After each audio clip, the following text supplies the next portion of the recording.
रुख करते झारखंड से आ रहे, जहां पे बोकारो में नक्सलियों से मुठभेड़ 25 लाख रुपए के इनामी समेत 2 नक्सली ढेर हुए हैं। नक्सली कुंवर माझी और उसका साथी ढेर हुआ है। मुठभेड़ में एक कोबरा जवान भी शहीद हुए हैं।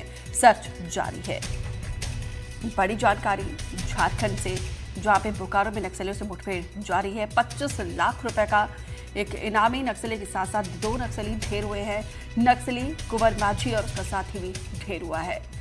और इसमें हमने अपने एक जवान को भी खोया है।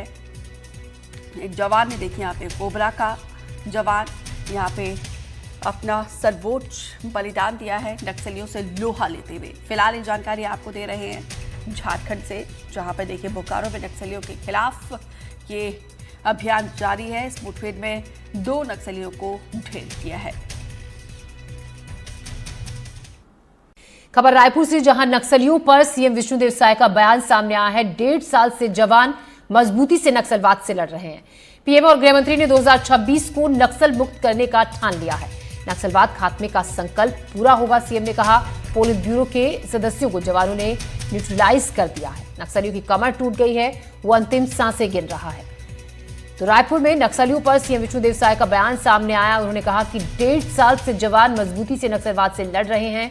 पीएम और गृह मंत्री ने 2026 को नक्सल मुक्त करने का ठान लिया। नक्सलवाद खात्मे का संकल्प पूरा होगा।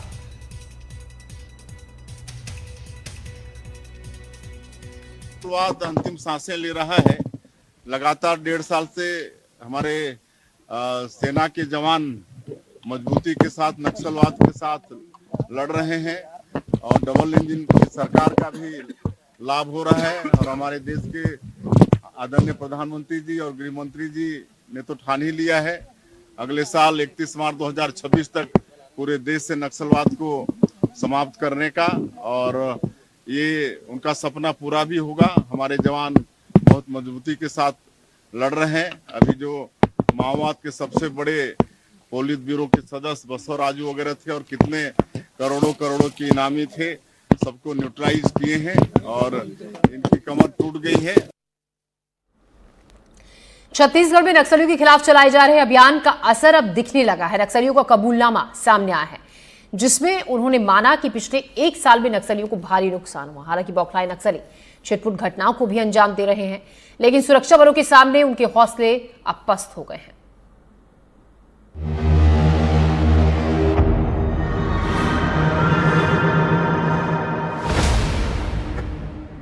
गृह मंत्री अमित शाह ने मार्च 2026 तक देश को नक्सल मुक्त करने का लक्ष्य रखा है और सुरक्षा बल इसी लक्ष्य को ध्यान में रखकर मैदान में उतरे हैं। पिछले 1 साल में छत्तीसगढ़ में नक्सलियों के खिलाफ कई बड़े अभियान चलाए गए और इसी अभियान का नतीजा है कि नक्सलियों की कमर टूट चुकी है, जिसे लेकर नक्सलियों का कबूलनामा सामने आया है। नक्सलियों की सेंट्रल कमेटी ने प्रेस नोट जारी किया है।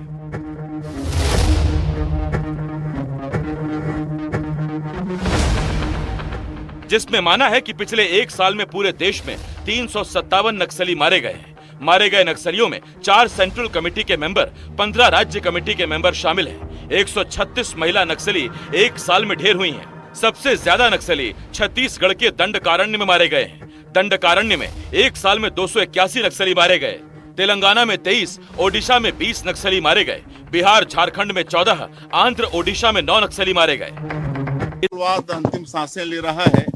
लगातार 1.5 साल से हमारे सेना के जवान मजबूती के साथ नक्सलवाद के साथ लड़ रहे हैं और डबल इंजन की सरकार का भी लाभ हो रहा है। और हमारे देश के आदरणीय प्रधानमंत्री जी और गृह मंत्री जी ने तो ठान ही लिया है। इधर सुरक्षा बलों की कार्रवाई से बौखलाए नक्सलियों ने अब आम लोगों को निशाना बनाना शुरू कर दिया है। नक्सलियों ने बीजापुर के पीलूर और टेकामेटा में 2 शिक्षकों की हत्या कर दी।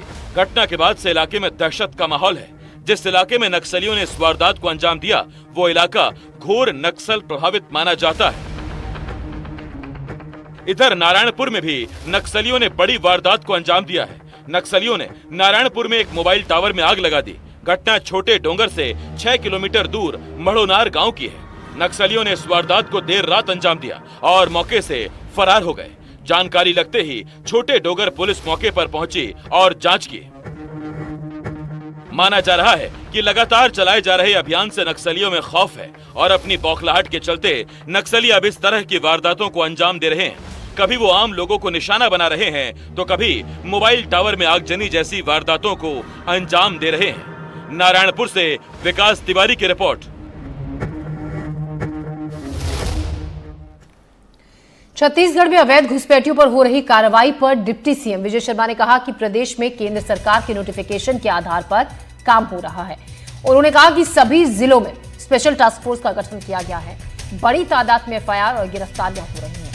साथ ही डिप्टी सीएम ने यह भी कहा कि सरकार ने एक टोल फ्री नंबर भी जारी किया है जिस पर कोई भी घुसपैठियों के बारे में जानकारी दे सकता है।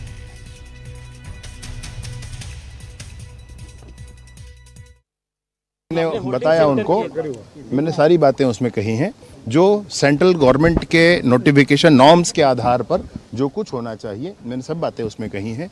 हमने एसटीएफ का गठन हर एक जिले में किया है, स्पेशल टास्क फोर्स का, वो काम भी कर रही हैं और बड़ी संख्या में एफआईआर भी दर्ज हुए हैं, लोगों को गिरफ्तार भी किया गया है और कार्यवाहियाँ भी चल रही हैं। साथ ही साथ हमने एक टोल फ्री नंबर भी जारी किया है 1800-233-1905। सबसे आग्रह भी किया है कि इस नंबर पर आपको जहां जो भी घुसपैठिया दिखता है उसके बारे में आप जानकारी अवश्य दें और उसके बाद इस पर कार्यवाहियां होती हैं। साथ ही साथ एक होल्डिंग सेंटर्स की बात मैंने कही कि हम उसकी भी तैयारी में हैं, हम होल्डिंग सेंटर बनाएंगे और बाद में आगे की प्रक्रिया भी करेंगे।